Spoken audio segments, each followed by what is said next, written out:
excited to introduce you all to Kendra Frith. So Kendra hails from the vibrant landscapes of Mandeville, Jamaica, where her journey is rooted in a profound commitment to human rights. You'll see that commitment through every word she utters in her story. With a Bachelor of Science degree in guidance and counseling and a background in psychology, she channels her passion for change.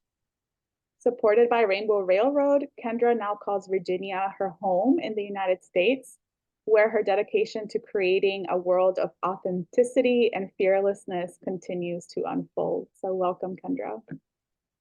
Thank you, everyone. Good evening. My name is Kendra. My pronouns are she, her. I'm a senior engagement officer at Rainbow Railroad, an organization that helps LGBTQI+ persons find safety. And this happens to be the same organization that helped me when I needed it. I'm here before you today to share a story of resilience, survival, and transformation. Trigger warning, my story includes a mention of suicide.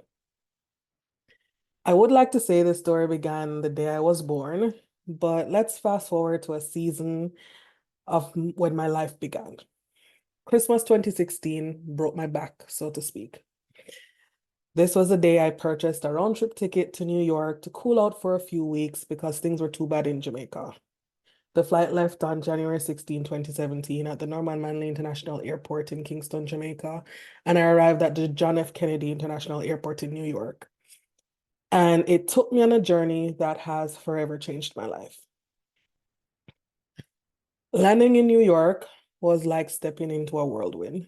The city buzzed with energy, a stark contrast to the serene beaches and 96 degrees in Jamaica. It was also Christmas. There was also a storm. It was freezing. I was not used to this. Yet beneath its dazzling lights, I encountered a harsh reality of the fast-paced, individualistic lifestyle of New York that can be a stark contrast to the more communal and laid-back culture I was used to in Jamaica. While New York is a melting pot of cultures, integrating into a new social environment can be challenging. There were many experiences of discrimination and feeling out of place. Yes, that does happen here in the US. And as a proud LGBTQI+ woman, my life in Jamaica was fraught with challenges. My identity made me a target in a society where acceptance was rare. With no family or friends to lean on, I was on my own in the city that never sleeps.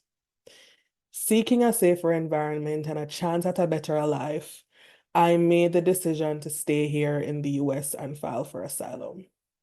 Now, the question you may be asking now is, was it not at the end all to stay? The answer is no.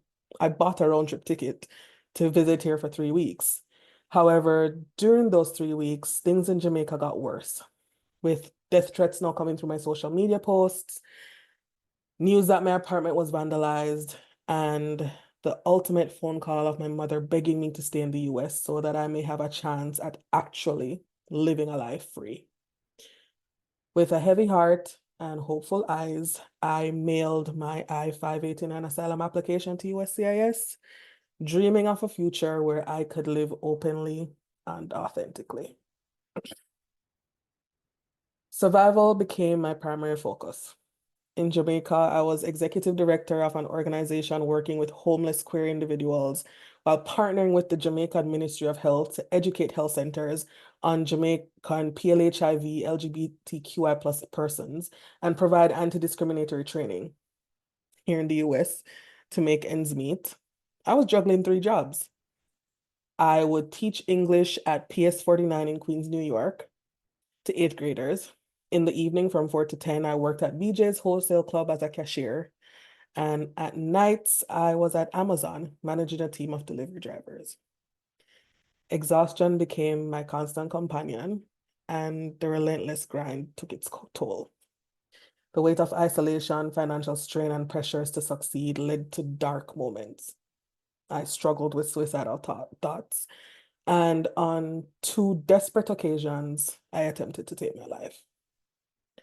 However, through the darkness, I found light. Each setback became a lesson, each challenge a stepping stone. The streets of New York, though unforgiving, taught me the true meaning of resilience. I learned to find strength within myself, to seek out the small joys, even in the toughest times, and to never lose sight of the person I was striving to become.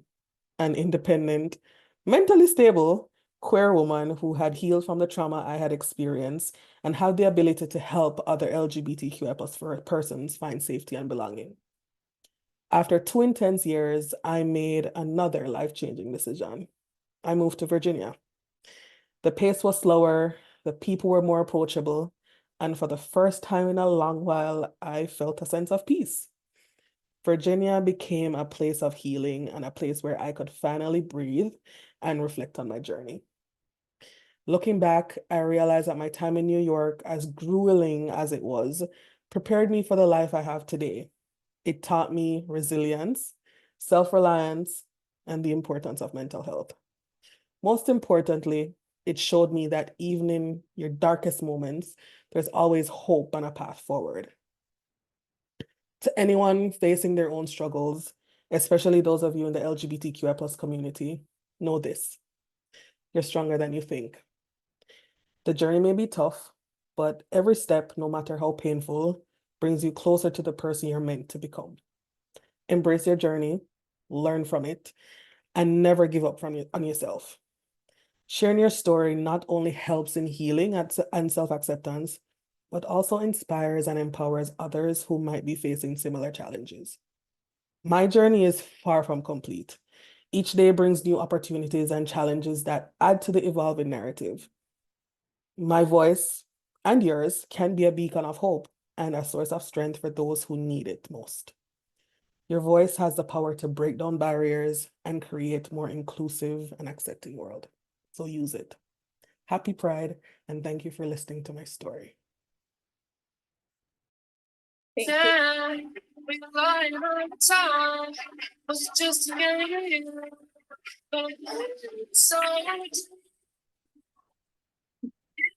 Thank you so much.